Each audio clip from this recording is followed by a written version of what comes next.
हरिओम श्रीराम अंबज्ञ। माझं नाव आहे मिलन सुनील लोखंडे आणि माझं उपासना केंद्र आहे वसई पश्चिम। आज मी जो अनुभव सांगणार आहे तो अतिशय म्हणजे माझ्या मुलाच्या बाबतीत आहे आणि माझ्या मुलाला बापूंनी कसं वाचवलं त्या संकटातून ते आहे। पण त्या पहिले मी तुम्हाला सांगणार आहे की मला बापूंनी जेव्हा मी फर्स्ट टाइम गेली बापूंकडे त्या बापूंनी मला स्वतः दर्शन दिलं बापूंचं आणि त्यावेळेला बापू कोण हे मला पण माहिती नव्हतं। पण मी रामनवमीच्या आदल्या दिवशी गुरुवार होता आणि मी बापूंकडे गेली आणि बापूंकडे जाऊन मी जेव्हा बसली तेव्हा मला बापू आले समोर जेव्हा त्या मंडपात तेव्हा मी बापूंना बघून अतिशय रडली आणि असं वाटलं की नाही आज मला जो कोणतरी हरवलेला तो माझा माणूस मला आज भेटला आहे आणि माझा तो देव मला भेटला आहे। आणि मी असं करत मी ते बापूंचं प्रवचन ऐकलं सर्व ऐकलं आणि मग मी निघाली बाहेर निघाल्यानंतर त्या दिवशी दुसऱ्या दिवशी रामनवमी होती म्हणून बापू लवकर निघाले आणि बापू लवकर निघाले तर बापूंची गाडी मी रस्ता क्रॉस करत होते आणि बापूंची गाडी समोरून आली आणि ते बापूंच्या गाडीने गाडी थांबवली बापूंनी आणि पडदे बाजूला केले बापूंनी हाताने स्वतःच्या आणि बापूंनी दोन्ही हात वरती करून मला बापूंनी आशीर्वाद दिला आणि तो दिवस आणि त्याच्यानंतर माझं जे लाईफ चेंज झालं ते आतापर्यंत माझ्या लाईफमध्ये पूर्ण बापूंनी चेंज आणला। आता मी जो अनुभव सांगत आहे तो माझ्या मुलाच्या बाबतीत आहे।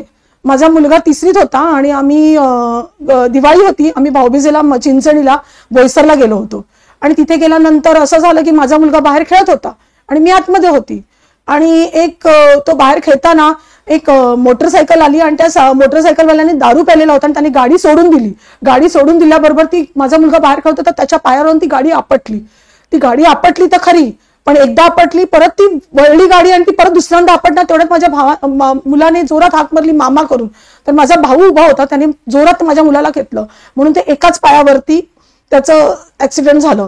आता ही तर बापूंची कृपा होती की एकाच पायाला त्याला लागलं बरं।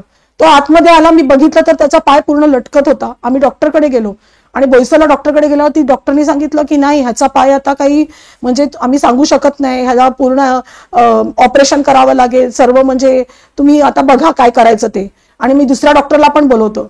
पण काय माहिती बापूंची कृपा की काय बापू जसे काय माझ्या वडिलांच्या शरीरात शिरले की काय त्यांनी माझ्या वडिलांना सूचना दिली की नाही याला इथे नाही ठेवायचं याला बॉम्बेला घेऊन जायचं आणि आम्ही इतकं म्हणजे त्यांनी डिसिजन घेतला आणि आम्ही तसेच त्याला घेतलं आणि बॉम्बेला घेऊन गेले।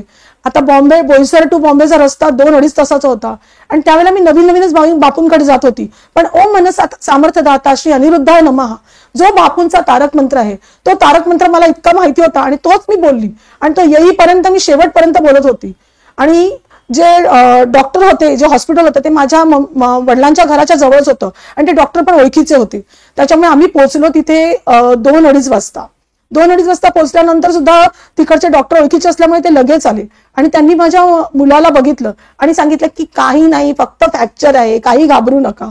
हे सांगितल्यानंतर माझा जो जीव भांडत पडला आणि मी सांगितलं बापू तुझी कृपा रे बाबा की काहीच माझ्या मुलाला झालं नाही।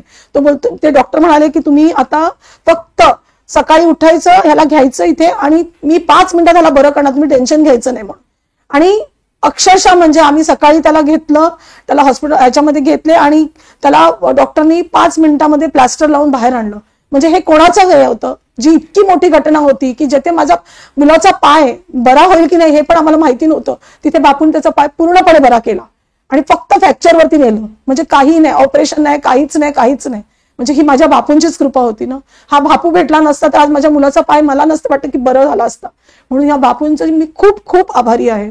आणि या बापूंनीच मला नंतर सांगितलं की तू काय करतं त्याचा पाय बरा होईल आणि त्यांनी सगळी मला सूचना दिली त्याप्रमाणे मी हनुमान चालिसा राम रक्षा स्तोत्र सर्व केलं आणि आज माझा मुलगा इतका व्यवस्थित आहे त्याच्या पायाला काहीही प्रॉब्लेम नाहीये आणि ही कृपा माझ्या फक्त बापूंमुळेच आहे।